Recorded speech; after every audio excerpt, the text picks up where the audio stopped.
Shalom, selamat datang di artikel View. Assalamualaikum warahmatullahi wabarakatuh. Hai sahabat Ariel Wibowo, apa kabar kalian semuanya? Semoga kalian baik-baik saja. Untuk teman pekerja yang jauh perantau dalam negeri atau di luar negeri, yang jauh dari keluarganya seperti admin, semoga kalian semuanya dilindungi dan diselamatkan dalam pekerjaan masing-masing. Dan untuk sahabatku yang bersama keluarganya, semoga kalian sehat selalu dalam lindungannya. Amin. Episode 144, kisah seorang CEO muda yang berpura-pura culun. Kauri tidak tidur sepanjang malam.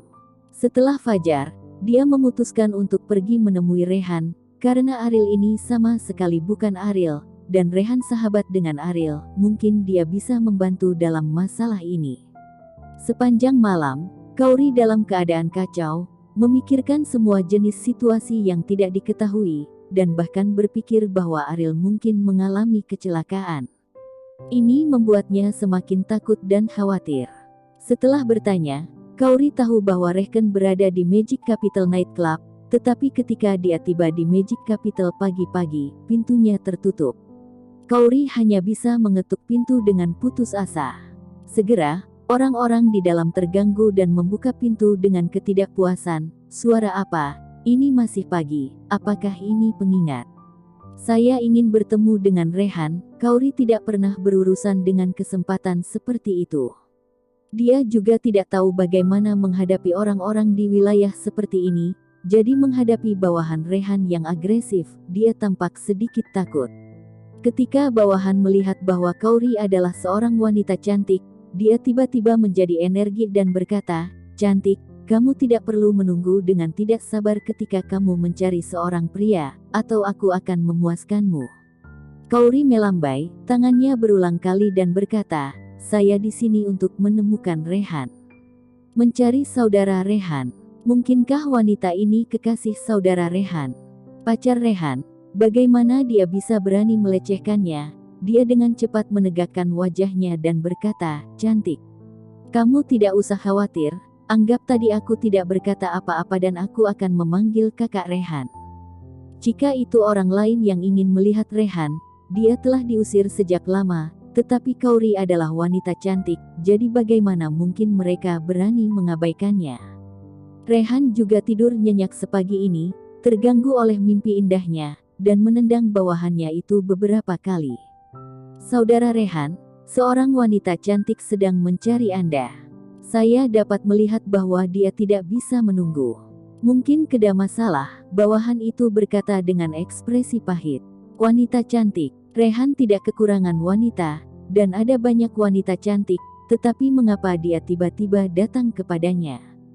Apa-apaan? Rehan terkejut, itu karena tindakan perlindungan tidak pada tempatnya, dan dia bermain dengan api. Awalnya, Rehan ingin bawahannya memberikan sejumlah uang dengan santai, tetapi dia tidak tahu siapa pihak lain itu, jadi dia tidak bisa menahan rasa penasaran untuk melihatnya sendiri. Di pintu masuk, ketika Rehan melihat Kauri, dia sangat ketakutan sehingga dia tersentak. "Di mana ini wanitanya? Ini saudara iparku. Nona Kauri, kenapa kamu ada di sini?" Rehan berkata dengan ngeri. Jika Ariel tahu tentang kesalahpahaman ini, dia tidak akan bisa memikirkannya dan pergi. Melihat sikap Rehan terhadapnya yang begitu hormat, Kauri bahkan lebih yakin dengan pemikirannya sebelumnya.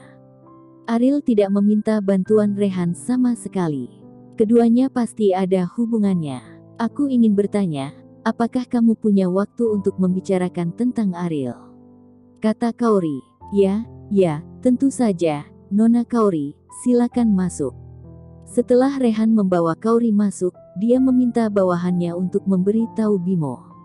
Bagaimanapun, ini tentang Ariel, jadi dia tidak berani berbicara omong kosong.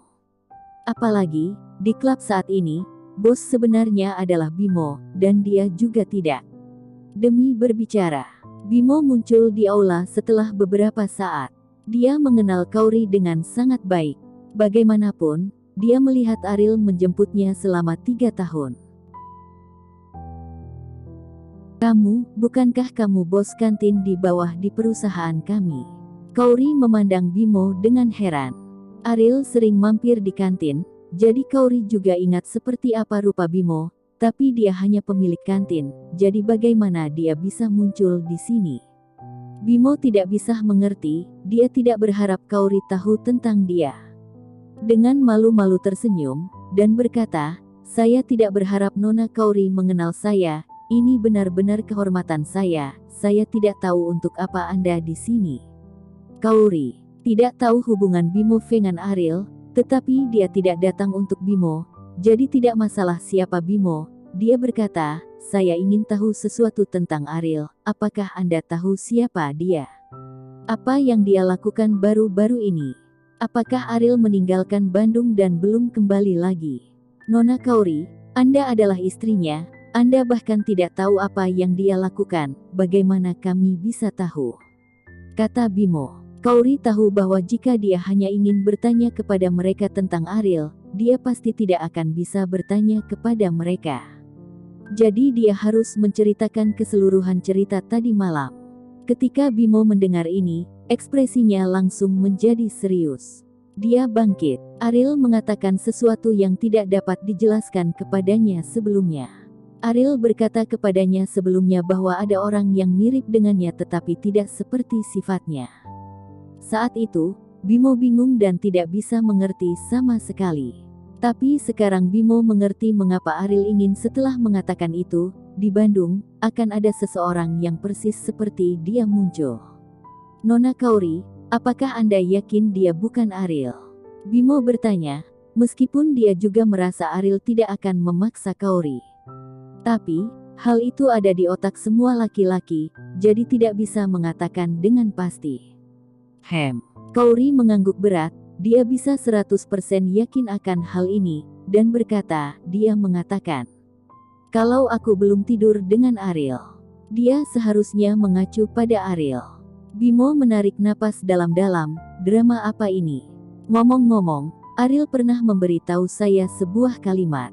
Saya tidak punya tempat untuk pergi di dunia ini, dan akan menjadi penguasa di Bandung. Kalimat ini dapat digunakan untuk memverifikasi identitasnya. Singkatnya, dia adalah jelas bukan Ariel, kata Bimo. Kaori bertanya dengan curiga, apakah dia dengan sengaja memberitahumu sesuatu sebelum dia pergi? Bimo mengangguk, sepertinya Ariel mengharapkan hal seperti itu terjadi, jadi dia mengingatkannya sebelumnya, anak ini sedikit mempunyai kemampuan. Dia jelas tahu itu akan terjadi, jadi bagaimana mungkin dia tidak memikirkan cara untuk menghindarinya? Kaori segera mengeluarkan telepon, dan memanggil nomor Ariel. Ketika Arjun datang ke Bandung, untuk sepenuhnya mengubah identitasnya menjadi Ariel, dia secara alami mengambil ponsel Ariel. Ketika panggilan terhubung, Kaori menekan pengeras suara dan berkata, saya tidak punya tempat untuk pergi di dunia ini. Kamu sudah tahu, apakah kamu akan tidur denganku? Bagaimana Arjun bisa mengerti apa artinya ini? Sedang menikmati layanan dekat dari dua wanita di sekitarnya, tetapi masih ada celah tertentu antara penggemar vulgar ini dan Kaori, jadi dia lebih bersedia menghabiskan energinya untuk Kaori. Kaori, wajah Bimo dan Rehan berubah drastis, dia tidak bisa menjawab, itu pasti bukan Ariel. Kaori tampak sangat ketakutan, menutup telepon dengan panik, dan berkata kepada Bimo, dia bukan Ariel, apa yang harus kita lakukan sekarang? Bimo juga merasa kesulitan menghadapi masalah ini. Kemana dia pergi? Mengapa apakah dia berpura-pura menjadi Ariel? Serangkaian pertanyaan ini langsung mengubah otak Bimo menjadi bingung. Bos Bimo, kenapa kamu tidak menangkap dan menyiksanya saja? Rehan menyarankan. Bimo menggelengkan kepalanya tanpa ragu-ragu, itu mudah untuk diraih. Namun, jika Ariel ada di tangan lawan, begitu dia tertangkap, kemungkinan besar akan membawa bahaya fatal bagi Ariel, dan sekarang dia tidak tahu tujuan lawan, bagaimana dia bisa bertindak begitu mudah. Karena Ariel telah meramalkan bahwa ini akan terjadi, dia harus memiliki niat rahasia.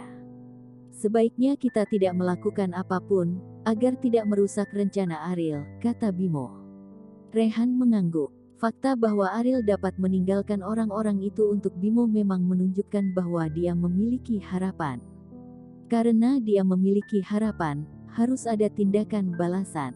Sepertinya kita hanya bisa menunggu dan melihat apa yang terjadi sekarang, kata Rehan. Bimo memandang Kaori. Setelah apa yang terjadi tadi malam, sangat berbahaya bagi Kaori untuk tinggal dengan Ariel palsu.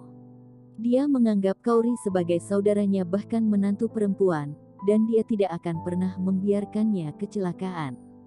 Nona Kaori, orang ini sangat berbahaya bagimu. Jika kamu mempercayai kami, kamu bisa tinggal di sini, kata Bimo. Kaori tahu bahwa tinggal di villa akan berbahaya, tetapi bagaimanapun juga, ibu kota sihir adalah tempat yang tidak terlalu mulia, dan dia adalah seorang wanita, jadi tinggal dengan sekelompok pria besar pasti tidak akan berhasil.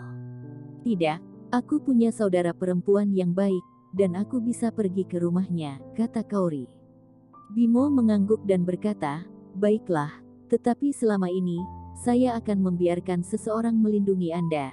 Saya harap Nona Kaori bisa setuju.